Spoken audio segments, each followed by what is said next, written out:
Welcome, weary travelers of the dusk. I'm the weaver of whispers, here to spin a thread of stories to ease you into slumber. I know this video is your lantern for the night, so before we wander further, tap a like and join my quiet company with a subscription. Where are you tonight, and what time hums in your corner of the world? Sink into your pillows, breathe deep, and let the journey begin. The mirror in the basement. Clara and Tom had been house hunting for months. The market in their small Ohio town was brutal. Overpriced fixer-uppers or cookie-cutter suburbs they couldn't stand.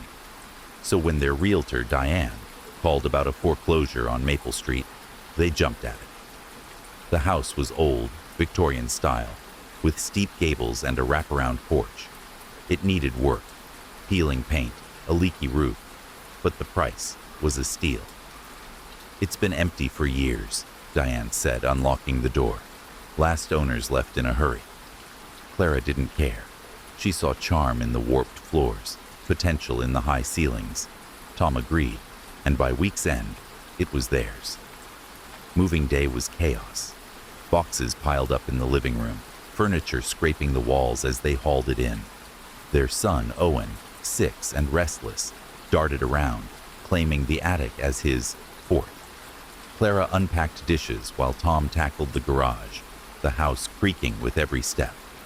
By night, they collapsed on the couch, pizza boxes open, the air thick with dust and promise. "It's ours," Clara said, squeezing Tom's hand. He grinned, tired but happy. The quiet felt good. Too good, maybe, after years of apartment noise. The first oddity came that weekend. Clara was sorting laundry in the basement, a damp concrete space with a single flickering bulb. She'd avoided it. Spiders, mold, the usual. But the washer was down there, so she braved it. As she loaded towels, she noticed a shape in the corner, half covered by a tarp. She tugged it off, revealing a mirror, full length, framed in dark wood, its glass cloudy with age. It was heavy, ornate, out of place among the junk. "Tom, come see this," she called, brushing dust from its edges. Tom clomped down, Owen trailing behind. "Whoa," Tom said, tilting his head. "That's creepy. Looks like something from a haunted mansion." Owen giggled, pressing his face to the glass, smudging it. "I look funny," he said, his reflection warped in the haze. Clara smiled, but something nagged her. The mirror felt off, like it didn't belong. "Let's bring it upstairs," she suggested. "Clean it up, hang it in the hall." Tom shrugged, and they wrestled it up the narrow stairs, propping it by the entryway. That night, Clara woke to a sound, soft like a sigh, drifting through the house. She lay still, Tom snoring beside her, the clock glowing 2:58 a.m. It came again, fainter, from downstairs. She slipped out of bed, barefoot on the cold floor, and tiptoed to the hall. The mirror stood there, catching moonlight, its surface glinting. She squinted. Something moved in the reflection, a blur behind her own shape. She spun, heart jumping, but the hall was empty. "Get a grip," she muttered, blaming exhaustion. Morning brushed it off. Tom cooked pancakes, Owen chattered about school, and the mirror stayed quiet, just an old relic. Clara polished it, the glass clearing to a dull shine. But that afternoon, Owen came running. "Mom, the mirror's weird." She followed him. His toys, scattered in the hall, showed in the reflection, but one, a red truck, was missing. "It's right there," she said, pointing to the floor. Owen frowned. "Not in the mirror." She looked again. He was right. The truck wasn't there. Tom laughed it off when she told him. "Old glass, weird angles, don't overthink it." But Clara couldn't shake it. That night, she caught another glitch. Her reflection lagged, a split-second delay, as she waved. She stepped closer, peering into the glass. Her eyes stared back, but they seemed darker, sharper, not quite hers. She backed away, skin prickling, and went to bed without telling Tom. Dreams twisted around her, sighs, shadows, a mirror that stretched forever. The sighs returned the next night, louder, a chorus weaving through the walls. Tom heard them too, sitting up with a grunt. "What is that?" he whispered. They followed the sound, ending at the mirror. It stood silent, reflecting their pale faces, but the sighs pulsed from it, low and mournful. "It's the wind," Tom said, unconvincing. He tapped the frame. The sound stopped. They laughed, nervous, and went back to bed. But Clara lay awake, watching the ceiling. Owen started talking about it. "The mirror man says hi," he said over breakfast, spooning cereal. Clara froze. "What man?" Owen shrugged. "The one in there. He's quiet, but he talks sometimes." Tom ruffled his hair. "Imaginary friend, huh?" But Owen's eyes were serious. "He's not my friend. He's sad." Clara forced a smile, her stomach nodding. That day, she caught Owen whispering to the mirror, head tilted like he listened. "What did he say?" she asked. "He wants to come out," Owen replied, then ran off to play. The glitches worsened. One evening, Clara saw Tom in the reflection, standing behind her, smiling, except he was in the kitchen, not the hall. She yelped, spinning, and he rushed in. "What's wrong?" She pointed, trembling. "You were there, but not here." He stared at the mirror, then at her. "You're tired," he said, but his voice shook. Later, unpacking a box, she found a photo of them in the reflection, taken years ago before Owen, but the real frame sat empty on the shelf. Tom agreed to move it. "It's freaking you out," he said, hauling it back to the basement. But the next morning, it was upstairs again, in the living room, spotless. "Owen, did you drag this up?" Clara asked. He shook his head, wide-eyed. Tom cursed. "That's impossible. I bolted the basement door." They locked it in the garage instead, under a tarp, and for a day, the house felt normal. No sighs, no glitches. Clara almost believed it was over. Then the power flickered. It was late, rain hammering the roof, when the lights buzzed and dimmed. Owen screamed from his room. They raced up. His nightlight was out, and he sobbed, "The mirror man's here." The lights snapped back, revealing an empty room, but Owen pointed to the closet. He was there, all black. Clara hugged him, whispering it was a dream, but Tom checked the garage. The mirror was gone. They found it in the attic, standing upright, tarp folded neatly beside it. "This isn't funny," Tom snapped, glaring at Clara. "I didn't move it," she shot back. They stared at the glass. Their reflections stared back. But Owen's was missing, though he stood between them. "Where am I?" he whimpered. The sighs erupted, loud and desperate, vibrating the frame. Tom grabbed a hammer. "I'm smashing it." Clara stopped him. "We don't know what that'll do." She researched instead. Online, she found scraps. Maple Street rumors, a family who fled in the 80s, whispers of a mirror tied to disappearances. An old newspaper scan mentioned a tenant, Edward Crane, vanished in 1979, last seen in the basement. He was sad, a neighbor said, kept talking about reflections. Clara's throat tightened. Owen's words echoed back. That night, she taped a sheet over the mirror, sealing it in the attic. "Stay away from it," she told Owen. He nodded, pale. The sheet didn't help. At 3 a.m., the sighs woke her, muffled, angry, from above. She climbed to the attic, flashlight trembling. The sheet was gone, the mirror bare, reflecting her in the dark. But her eyes, black, hollow, weren't hers. She stumbled back as the reflection smiled, lips moving. "Let me out." No sound, just the shape of words. She ran, slamming the hatch, and woke Tom. "It's alive," she gasped. He didn't argue. They grabbed Owen and fled to a motel. Morning brought a plan. They called Diane, demanding answers. "The last owners left fast," she admitted. "Said the house felt wrong. I didn't ask." Tom bought salt, sage, anything to fight it, and they returned, hearts pounding. The mirror waited in the attic, glass gleaming. Clara burned the sage, choking on smoke, while Tom poured salt around it. The sighs grew shrill, the frame rattling, until the glass cracked, a spiderweb splitting her reflection. It stopped. No sighs, no movement.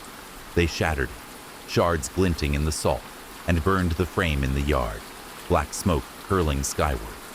The house went quiet, the air lighter. They moved out a month later, renting across town, leaving Maple Street behind.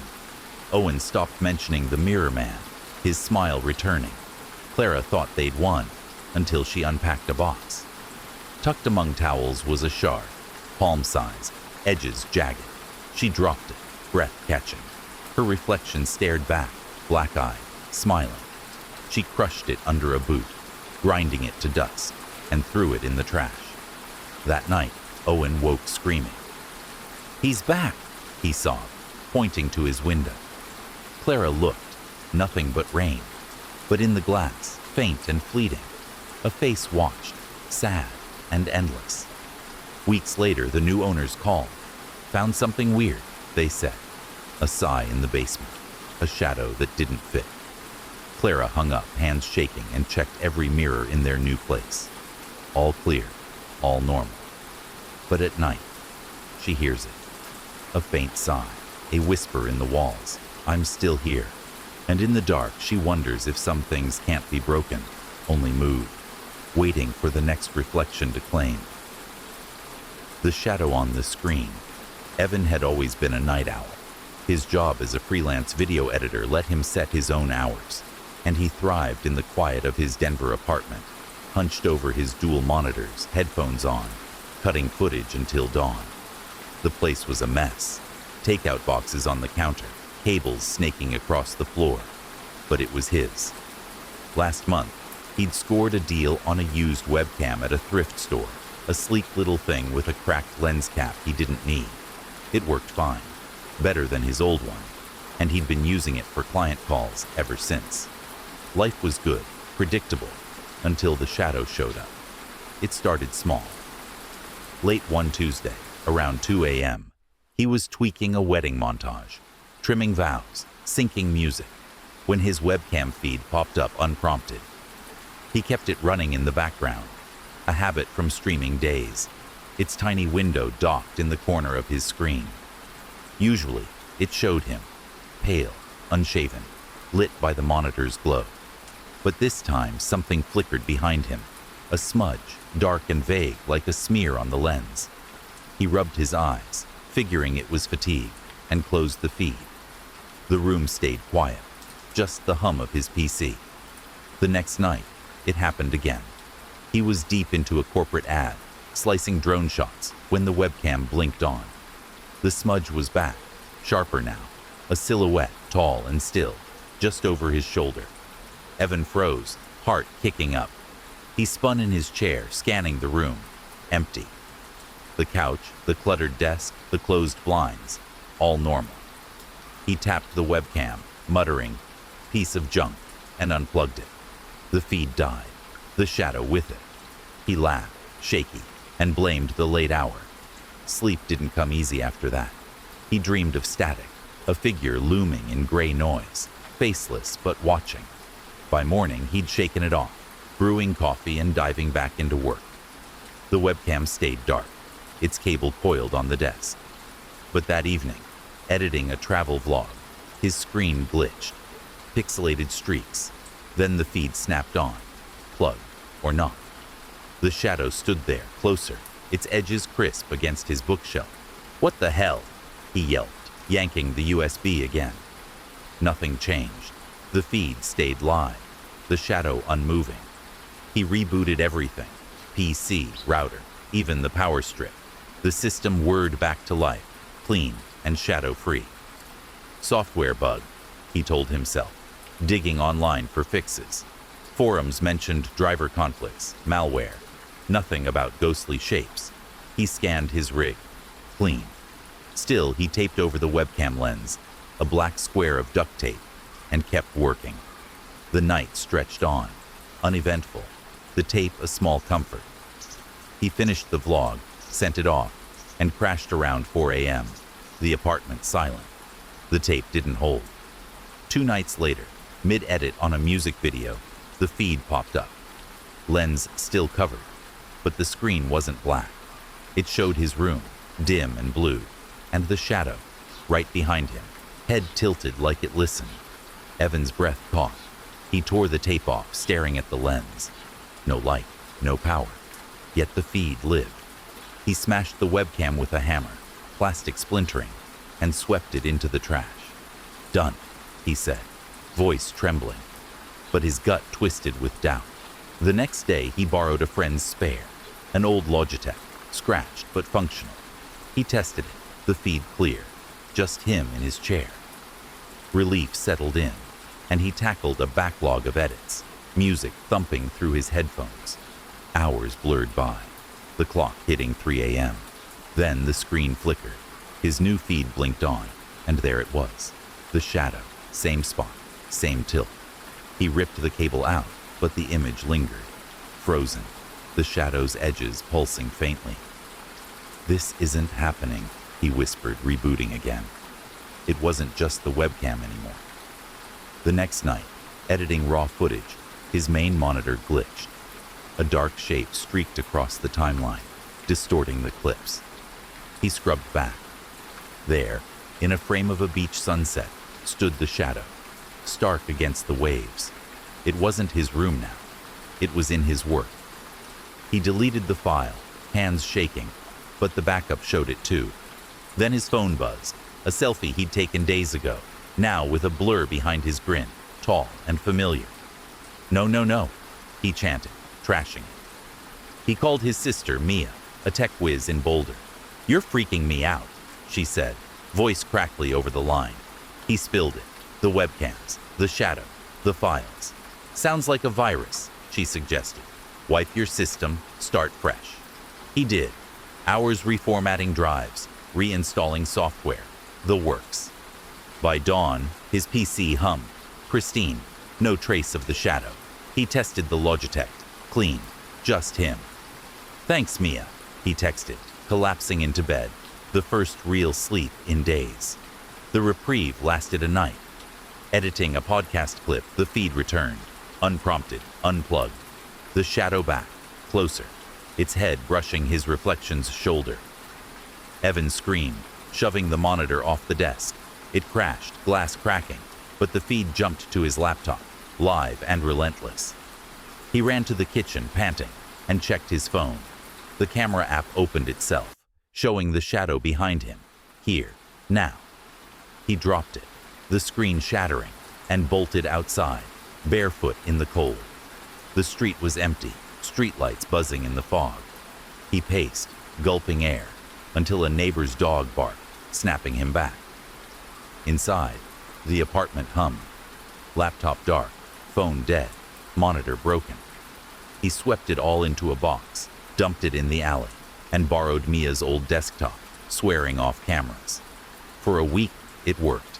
Edits clean, screens blank, no shadows. He rebuilt his routine, fragile but steady, the terror fading to a dull ache. Then the TV turned on. He was microwaving leftovers 2 a.m. when static hissed from the living room.